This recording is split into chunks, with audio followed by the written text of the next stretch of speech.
Good morning everyone, welcome to Knowledge Account. আমরা দেখব 23rd April 2026 এর ইম্পর্টেন্ট কারেন্ট অ্যাফেয়ার্স, তার সাথে সাথে রিলেটেড স্ট্র্যাটেজিকে।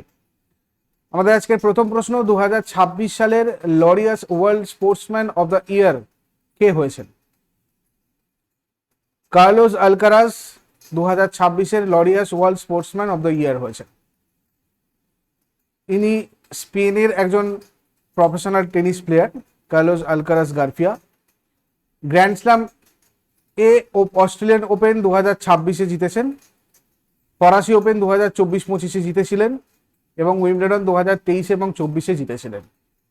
ইউএস ওপেন 2022 এবং 2025 জিতেছিলেন।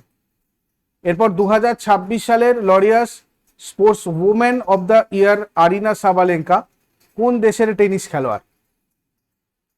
ইনি বেলারুশের টেনিস খেলোয়াড়। ইনি হচ্ছেন প্রথম বেলারুশিয়ান মহিলা যিনি মানে এই মর্যাদাপূর্ণ পুরস্কার জিতেছেন। আরিনা সিয়ার হিয়েজেউনা সাবালেঙ্কা, ইনি একজন বেলারুশিয়ান পেশাদার টেনিস প্লেয়ার। অস্ট্রেলিয়ান ওপেন জিতেছেন 2023-24, ইউএস ওপেন 2024-25 জিতেছেন। পরের প্রশ্নে যাবার আগে বলে দিই, তোমরা প্রতিদিনের কারেন্ট অ্যাফেয়ার্সের মান্থলি কম্পাইলেশন যদি পেতে চাও, সেক্ষেত্রে ইবুক সেকশনে তোমাদের সমস্ত পিডিএফ দেওয়া রয়েছে, তোমরা ওখান থেকে গিয়ে কালেক্ট করে প্রিন্ট করে এগুলো পড়াশোনা করতে পারো। এছাড়া অন্যান্য জিকের পিডিএফও তোমাদের ইবুক সেকশনে রয়েছে। নলেজ অ্যাকাউন্ট অফিসিয়াল অ্যাপ, এই অ্যাপ এর লিঙ্ক তোমাদের ডেসক্রিপশন বক্সে আছে, বা গুগল প্লেতে গিয়ে সার্চ করো তোমরা নলেজ অ্যাকাউন্ট অফিসিয়াল। এছাড়া বিভিন্ন পরীক্ষার previous year questions with solutions and explanations, আর তার সাথে সাথে বিভিন্ন ব্যাচেস চলছে কেন্দ্রীয় এবং রাজ্য সরকারের চাকরির প্রস্তুতির পরীক্ষার জন্য। তোমরা চাইলে এগুলোতেও যুক্ত হতে পারো। এখানে তোমাদের লাইভ ক্লাস, স্টাডি মেটেরিয়ালস এবং টেস্ট সিরিজ, প্রিভিয়াস ইয়ার কোয়েশ্চেনের test series, full length test series, chapter wise test series, সমস্ত রকমের টেস্ট সিরিজ প্র্যাকটিস করার জন্য অ্যাভেলেবেল রয়েছে প্রত্যেকটা ব্যাচে। ফার্দার ডিসকাশনের জন্য এই ওপরে যে নাম্বারটা দেওয়া রয়েছে, এই নাম্বারে গিয়ে তোমরা হোয়াটসঅ্যাপ অথবা কল করে আমাদের সাথে যুক্ত হতে পারো। পরবর্তী প্রশ্ন চলে আসবো, 2026 সালের গোল্ডম্যান এনভায়রনমেন্টাল প্রাইজে এশিয়া অঞ্চল থেকে কে বিজয়ী হয়েছেন? বোরিম কিম বিজয়ী হয়েছেন 2026 সালের গোল্ডম্যান এনভায়রনমেন্টাল প্রাইজে। একে গ্রিন নোবেল বলা হয়, এই গোল্ডম্যান এনভায়রনমেন্টাল প্রাইজটাকে। এটা প্রবর্তন করেছিলেন রোডা গোল্ডম্যান 1989 সালে। এটা একটা পরিবেশ বিষয়ক পুরস্কার, মানে জলবায়ু পরিবর্তন মোকাবিলা এবং জৈব বৈচিত্র্য রক্ষায় গ্রাউন্ড লেভেলে অসাধারণ অবদানের স্বীকৃতি স্বরূপ এই সম্মান দেওয়া হয়। প্রত্যেক বিজয়ী $2 লক্ষ পান।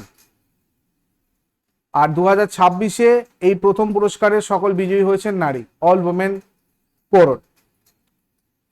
দেখো এখানে আমি বলে দিই, ইরোয়ো তানসি, ইনি পেয়েছেন আফ্রিকা থেকে বিলুপ্ত প্রায় বাদুড় প্রজাতি পুনরায় খুঁজে বের করা এবং তাদের বাসস্থান রক্ষার জন্য।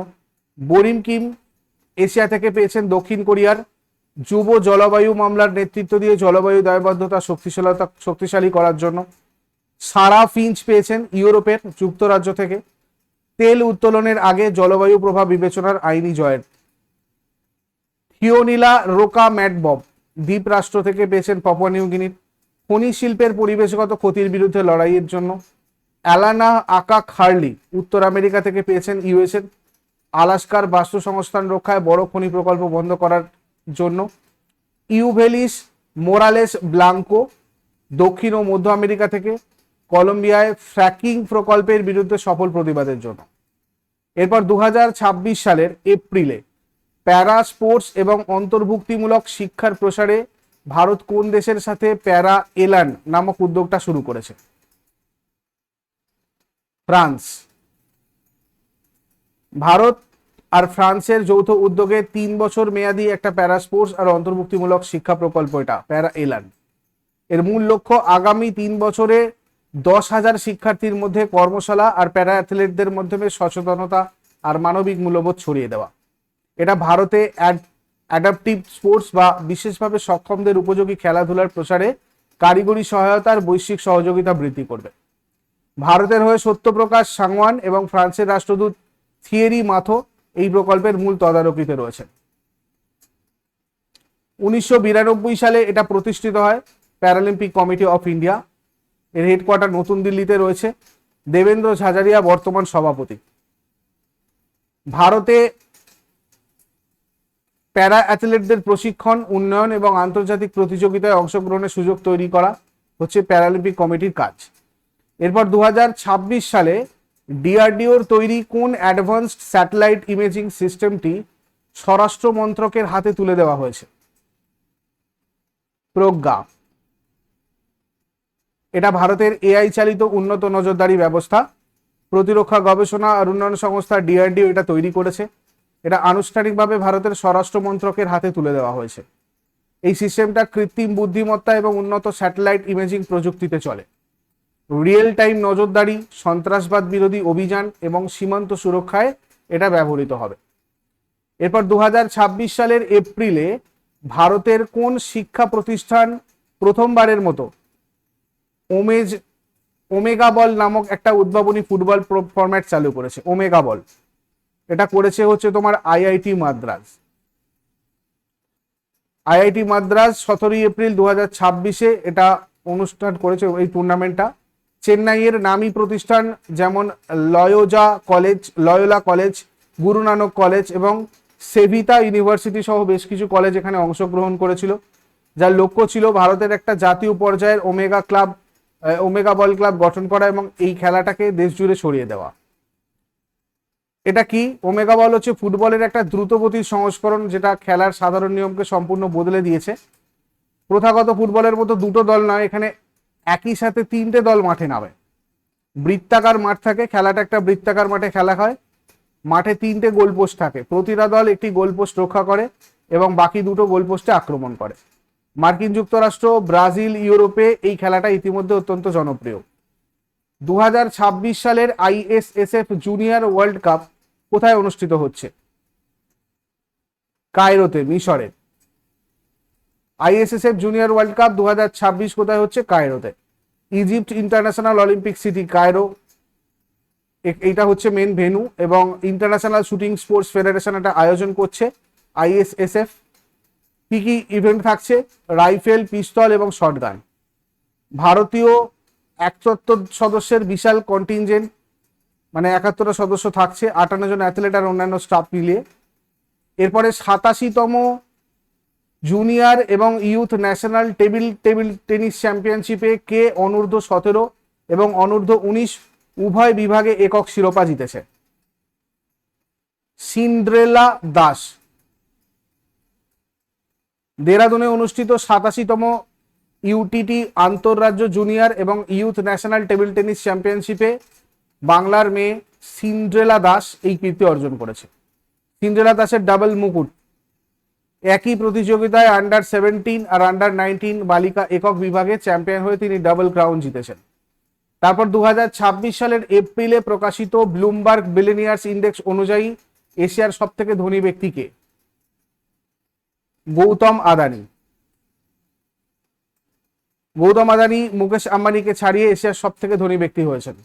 আদানির মোট সম্পদ বর্তমানে $92.6 বিলিয়ন আর মুকেশ আম্বানির $90.8 বিলিয়ন।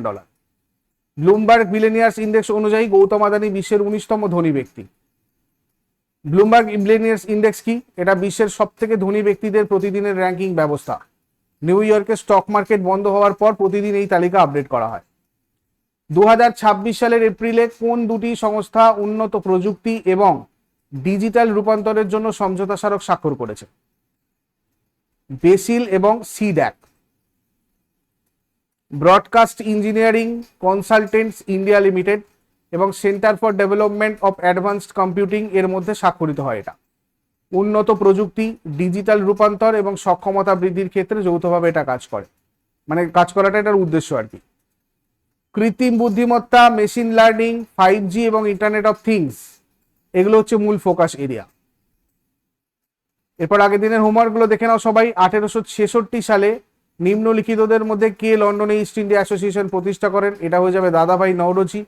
ভারতীয় সংবিধানের কোন ধারায় বলা হয়েছে যে ভারত একটি রাষ্ট্রের ইউনিয়ন? আর্টিকেল 1। আর আজকে তোমাদের জন্য প্রশ্ন থাকবে, ভারতীয় শাস্ত্রীয় নৃত্যগুলির মধ্যে কোনটি অন্ধ্রপ্রদেশ থেকে উদ্ভূত হয়েছে আর কোনটি উজ্জ্বলতম গ্রহ? শেষকালে কমেন্টে জানাও। চট করে আগের দিনের গুলো কুইক রিভাইজ করে নেব। 22 এপ্রিল 2026 এর রিভিশন। ফার্স্ট কোয়েশ্চেন কি ছিল? সম্প্রতি প্রয়াত বাস্কেটবল কিংবদন্তি অস্কার স্মিথ কোন দেশের নাগরিক ছিলেন? ব্রাজিল। 2026 সালের এপ্রিলে আইসিসির উদ্বোধনী ওমেন্স টি20 চ্যালেঞ্জ ট্রফি কোন দেশে শুরু হয়েছে? রুয়ান্ডা।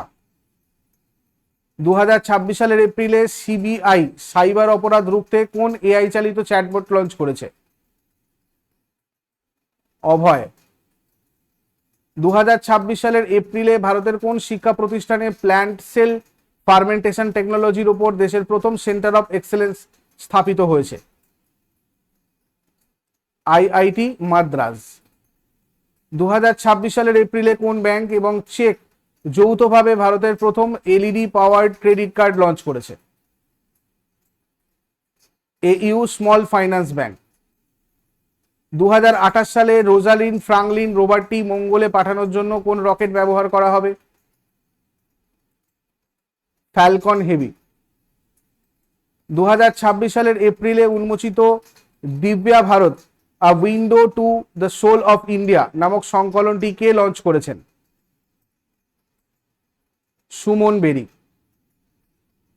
প্রতি বছর কোন তারিখে বিশ্ব শিল্পকলা দিবস ওয়ার্ল্ড আর্ট ডে পালিত হয়? 15 এপ্রিল। 2026 সালের এপ্রিলে আর্থিক জালিয়াতি রুখতে কোন দুটি সংস্থা সমঝোতা স্মারক স্বাক্ষর করেছে? ডট এবং সেবি। 2026 সালের এপ্রিলে ভারত কোন দেশের সাথে কূটনৈতিক সম্পর্কের 75 বছর উদযাপনের জন্য স্মারক লোগো উন্মোচন করেছে? জার্মানি। 2026 সালের এপ্রিলে ভারতের কোন পেমেন্ট প্ল্যাটফর্ম ডেভেলপারদের সুবিধার জন্য ওপেন এআই এর সাথে অংশীদারিত্ব করেছে? Razr pay. এগুলো ছিল আগের দিনের কোয়েশ্চেন। ইউজফুল বলে মনে হলে অবশ্যই সবাই লাইক করো, বন্ধুদের সাথে শেয়ার করো, আর প্রতিদিন সকাল 6টার সময় ডেলি কারেন্ট অ্যাফেয়ার্সের আপডেটের জন্য নলেজ অ্যাকাউন্টকে সাবস্ক্রাইব করে বেল আইকন প্রেস করে অলে ক্লিক করে রাখো। Thank you so much, take care, have a great day.